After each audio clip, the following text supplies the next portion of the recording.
The good news is that there's really nothing wrong with men with gynecomastia. Their hormones are perfectly normal.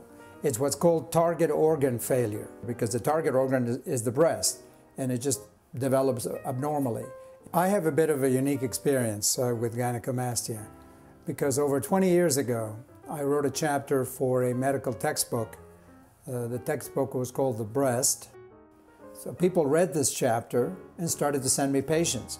And therefore, I've seen a lot of patients with gynecomastia. As with so much else in plastic surgery, the treatment of gynecomastia is really sculpture.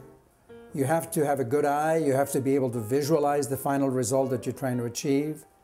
You have to take your time, and you have to stick with it until it's perfect, or as close to perfect as you can make it. This attention to detail extends to the idea of doing this surgery essentially scar-free. The scars are there, they're tiny, they're essentially not detectable, which of course makes a huge difference. The procedure is done in our accredited surgical suite, where we're sitting here right now, under light general anesthesia. It takes about an hour and a half, and is done with a combination of techniques.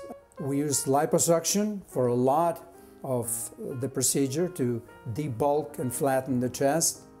There's always a disc of breast tissue right under the nipple, which needs to be removed sharply. And we make a tiny incision inside the nipple, and through that tiny incision, using endoscopy and fiber optic equipment without leaving significant scarring.